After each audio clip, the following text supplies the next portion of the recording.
السلام عليكم ورحمة الله وبركاته. إن الحمد لله الأكرم الذي خلق الإنسان وكرم وعلمه من البيان ما لم يعلم، فسبحان الذي لا إحصى امتنانه باللسان ولا بالقلم، ونشهد أن لا إله إلا الله وحده لا شريك له، ونشهد أن سيدنا وحبيبنا وطبيب أرواحنا محمدا عبده ورسوله الذي أرسله بالحق بشيرا ونذيرا وداعيا إلى الله بإذنه وسراجا منيرا. فقد قال الله تعالى في كلامه المجيد وفرقانه الحميد: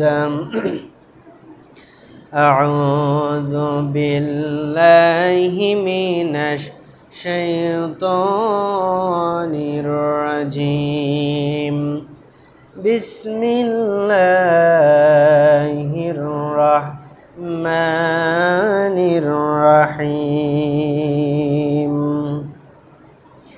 نحن نقص عليك أحسن القصص بما أوحينا إليك هذا القرآن إن الله وملائكته يصلون على النبي يا أيها الذين آمنوا صلوا عليه وسلموا تسليما. اللهم صل على محمد وعلى آل محمد كما صليت على إبراهيم وعلى آل إبراهيم إنك حميد مجيد.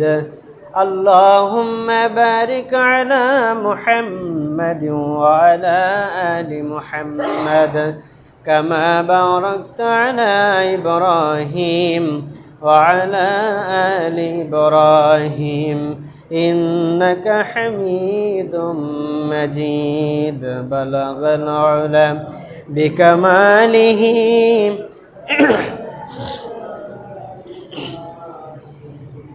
حسنت جميع خصاله صلوا عليه وآله.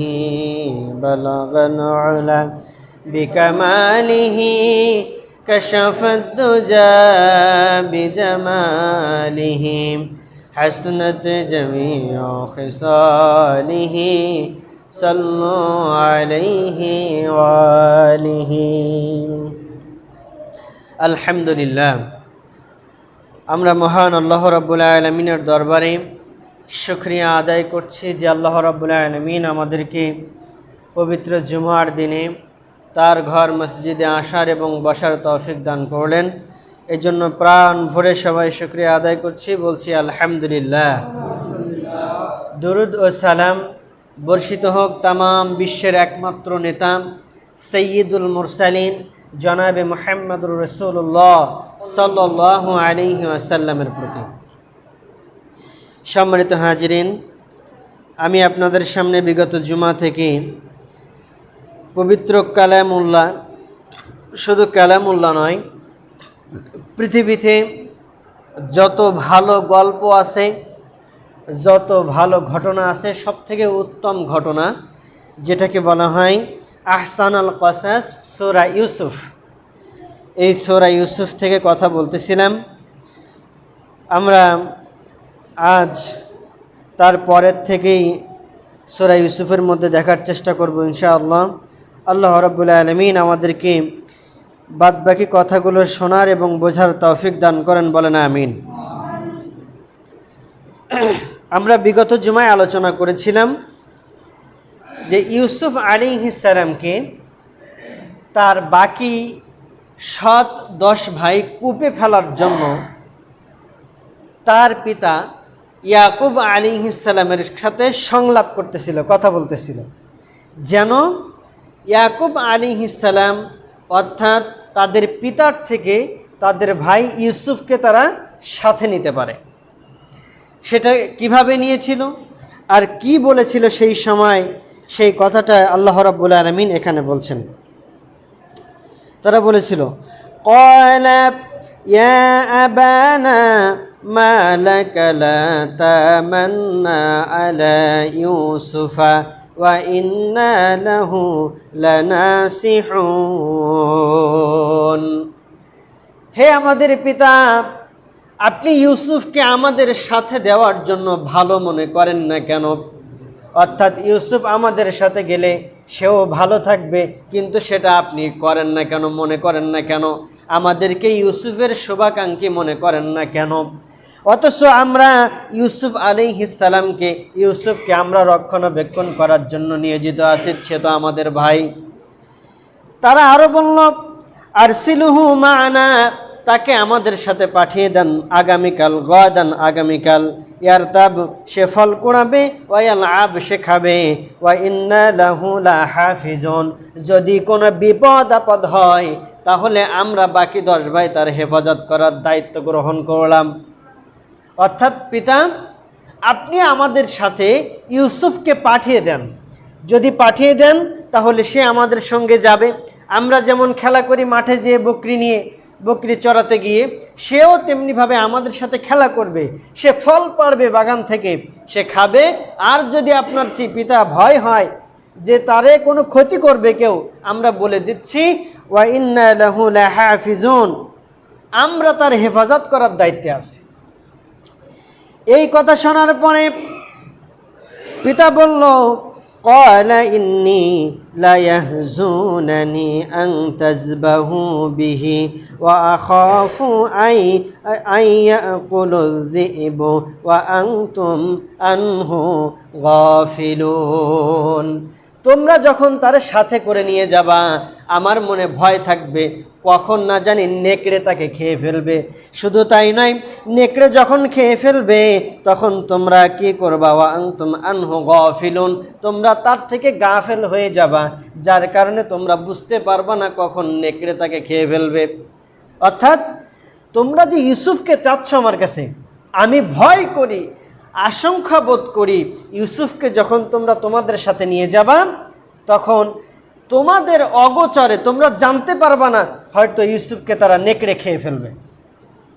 তখন তারা বলল, ক্বালা লাইন আকালাহু যিবু ওয়া নাহনু উসবা ইন্না ইযাল লা খাসিরুন। এটা কখনো হতে পারে না। কেন হতে পারে না? কারণ আমরা সম্মিলিত একটা শক্তি, আমরা 10 জন একসাথে থাকবো, ইউসুফরে নিয়ে 11 জন, 11 জন এই 10 জনের মধ্যে ইউসুফকে খেয়ে ফেলবে, এটা কখনো সম্ভব না। তারে আমরা হেফাজত করব। পিতার সাথে এভাবে বারবার তর্ক বিতর্ক করতে করতে অবশেষে ইয়াকুব আলাইহিস সালাম থেকে তারা ইউসুফকে নিয়ে নিল। তাফসিরে কুরতুবীর বর্ণনা, ইউসুফ আলাইহিস সালামের সাথে যখন পিতা ছিল, পিতা থাকা অবস্থায় তারা ইউসুফকে খুব আদর করতেছিল, কোলে বসাই নিয়েছিল, কোলে বসাই নিয়ে ইউসুফকে আদর করতেছে আর বাপের সঙ্গে এই কথা বলতেছে, যেন বাপ বুঝতে না পারে আমাদের উদ্দেশ্য কি। এরপরে পিতা যখন চলে যায়, সেই মুহূর্তে ভাই তাকে কোলের থেকে নিয়ে এরকম একটা আছাড় দিল আস্তে। পিতা ইউসুফ থেকে একটু সরে গেল কিনা, কোল থেকে ইউসুফকে তারা ফেলে দিল। ইউসুফ আলাইহিস সালামের আর বুঝতে বাকি থাকলো না যে এরা আমাকে নিয়ে যাচ্ছে, যে চক্রান্ত, বাপের সঙ্গে সংলাপ করলো, নিশ্চয়ই আমার সঙ্গে আজকে খারাপ কিছু হবে। ওই সময় যখন তার উপরে অত্যাচার করতেছে, সেই সময় তার বড় ভাইকে ডেকে বলল, ইয়াহুদা, তুমি তো আমার বড় ভাই, বাপ যখন না থাকে তখন আমার হেফাজতের দায়িত্ব তোমার হাতে বর্তায়, সুতরাং এদের হাত থেকে তুমি আমাদেরকে বাঁচাও। ইয়াহুদা বলল, বাকি 9 ভাইকে উদ্দেশ্য করে বলল, তোমরা এখন থামো, তাকে কিছু বলো না, আগে তাকে আমরা বাইরে নিয়ে যাই, তারপরে দেখা যাবে। এরপরে তারা কি করলো, আল্লাহ রাব্বুল আলামিন সেই কথাটা কুরআনুল কারীমের মধ্যে বলছেন, ফালাম্মা জাহাবু বিহি ওয়া আজমাউ আন ইয়াজআলুহু ফি গায়াবাতিল জুব্বি ওয়া আওহাইনা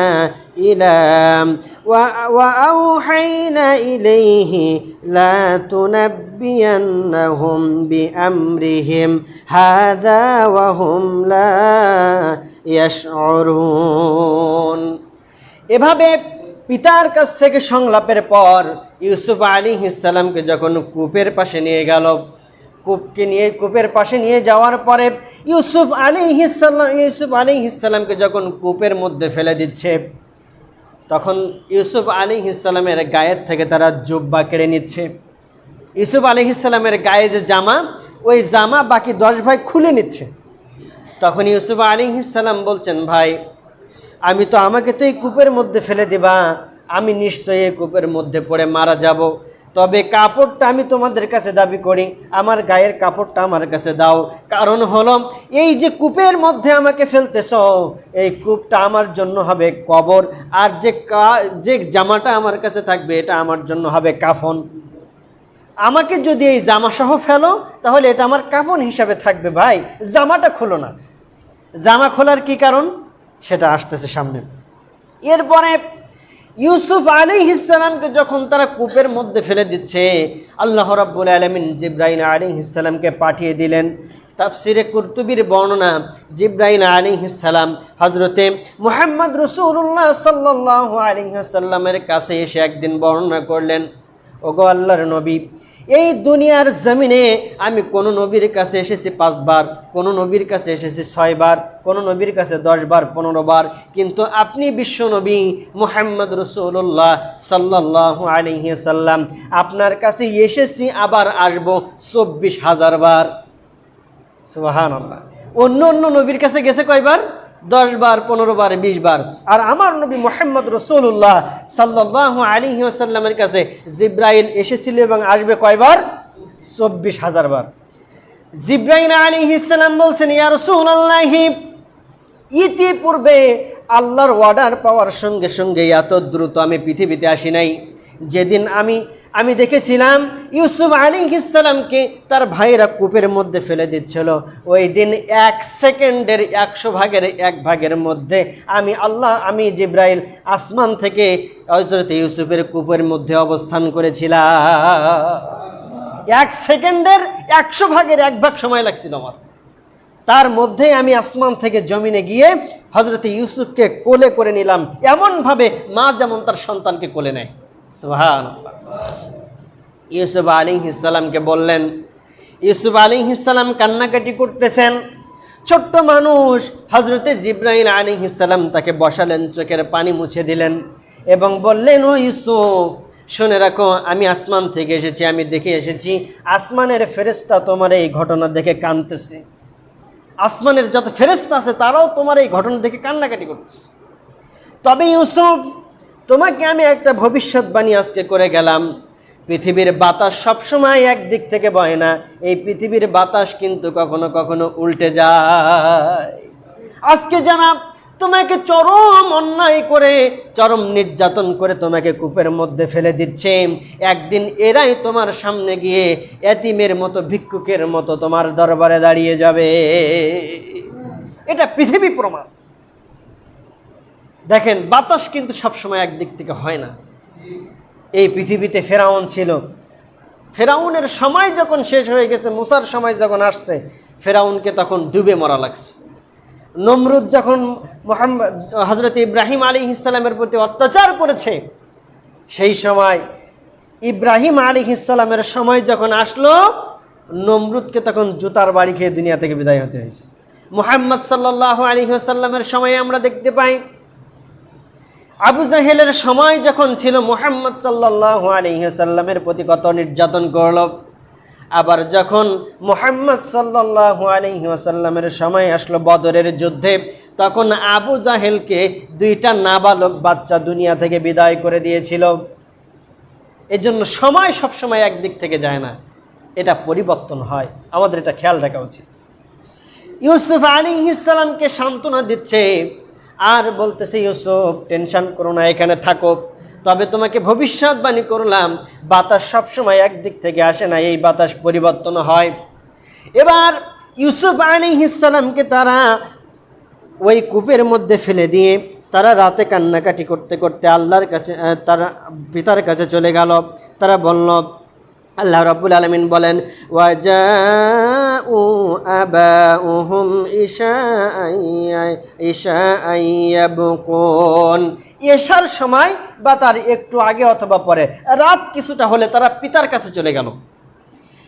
পিতার কাছে যাওয়ার পরে বলল, ক্বালা ইয়া আবানা ইন্না যাহাবনা নাস্তাবিকু ওয়া তারাকনা ইউসুফা ইনদা মাতাইনা ফাআকালাহু যিবু ওয়া মা আনতা বিমুমিনিন লানা ওয়ালাউ কুন্না সাদিকিন। রাত যখন হয়ে যায়, ইউসুফকে তো ওদের ধারণা ওরা মেরে ফেলছে। ইউসুফের বাকি 10 ভাইয়ের ধারণা কি, ওরা ইউসুফকে মেরে ফেলছে। এখন তারা কি করবে? ঈশার সময় পিতার কাছে চলে গেল আর বলল, পিতা আমরা 10 ভাই খেলা করতেছিলাম, বকরি তাড়াচ্ছিলাম, এমন সময় আমরা গাফেল হয়ে গেলাম, অতঃপর যা হওয়ার তাই হলো। ফাআকালাহু যিবু, নেকড়ে ইউসুফকে খেয়ে ফেলল, নেকড়ে ইউসুফকে খেয়ে ফেলল। ওয়া মা আনতা বিমুমিনিন লানা, আমরা অবশ্যই অবশ্যই সত্য কথা বলতেছি। ওয়ালাউ কুন্না সাদিকিন, যথেষ্ট মানে আপনি আমাদেরকে সত্যবাদী না জানলেও যদি আপনি মনে করেন আমরা সত্য কথা বলতেছি না, তারপরেও বলতেছি, শোনেন এ কথা সত্য, ইউসুফকে নেকড়ে খেয়ে ফেলছে। এখন কোনো কথা মুখ দিয়ে বললেই সেটা কিন্তু বিশ্বাসযোগ্য নয়, প্রমাণ দেখাতে হয়। এরকম নিয়ম আছে না, যে শুধু মুখে বললেই, যখন আইন আদালতে হয় দেখবেন বিচার হয়, তখন শুধু সাক্ষী যথেষ্ট না, তার সঙ্গে প্রমাণও দরকার। তো ইউসুফকে নেকড়ে খেয়ে ফেলছে, তার প্রমাণ কি? কিছু তো থাকবে, গোশতের একটা টুকরা দেখাও। ওই যে তারা গায়ের জুব্বা খুলে নিয়েছিল, তারা পথিমধ্যে আসার সময় একটা বকরি জবাই করলো, করে সেই রক্ত জামার মধ্যে লাগিয়ে দিল। জামার মধ্যে লাগিয়ে দেওয়ার পর তারা পিতার কাছে এসে বলতেছে, ওয়াজাউ আলা কমিসিহি বিদামিন কাযিবিন, কোরআনুল কারীমের মধ্যে এসেছে ওই রক্তটা ছিল মিথ্যা রক্ত। তাফসিরে কুরতুবির মধ্যে এসেছে আরও ভালোভাবে বোঝানোর জন্য। তারা ভাইরা যখন রক্ত মাখা জামাটা নিয়ে আসলো পিতার কাছে, এখন মনে করেন একজন মানুষকে যদি কুকুরে কামড়ায় বা কুকুরে তারে জখম করে, জামাটা মনে হয় ভালো থাকে? ভালো থাকবে? রক্ত তো লাগবে, সাথে কি একদম মনে হয় নতুন যেরকম কিনছে এরকম থাকবে নাকি? ছিঁড়ে গুঁড়ে শেষ। তারা যে জামাটা নিয়ে আসছে ছিঁড়তে ভুলে গেছে, শুধু রক্ত মাখাইছে, কিন্তু জামাটা যেরকম ছিল সেরকমই আছে, এটার কোনো ক্ষয়ক্ষতি হয়নি। এভাবে তারা আসলো।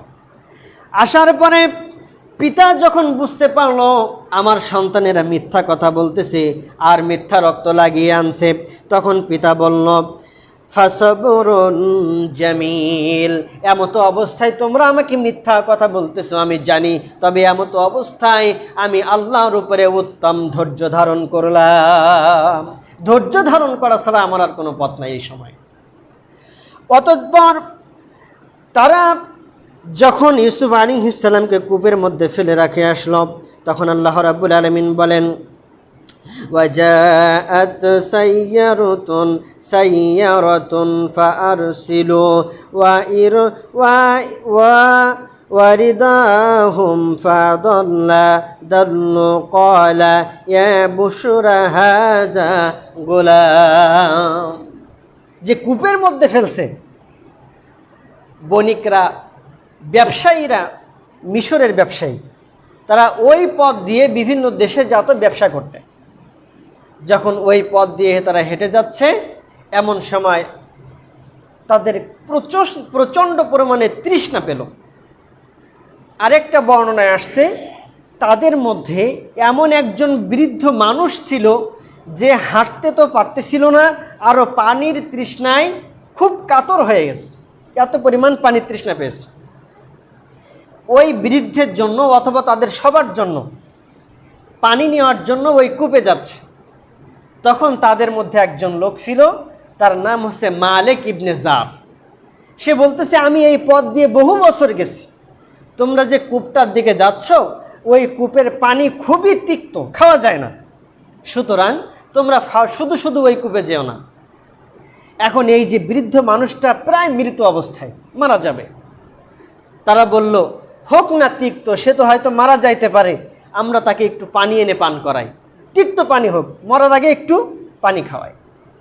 তাদের মধ্য থেকে একজন ব্যক্তি যখন কূপের মধ্যে বালতি ফেলে দিল আর পানি তোলার জন্য চেষ্টা করল, প্রথমবারেই যখন তারা পানি তুলতে যাইল, বালতি ফেলানোর সঙ্গে সঙ্গে পানি সুন্দরভাবে উঠে আসলো। আর তারা খাওয়ার পরে এত সুন্দর পানি, তারা বলল, মালিক ইবনে জার মিথ্যে কথা বলছে, এই তো পানি এত সুমিষ্ট পানি আমি আগে কখনো খাইনি।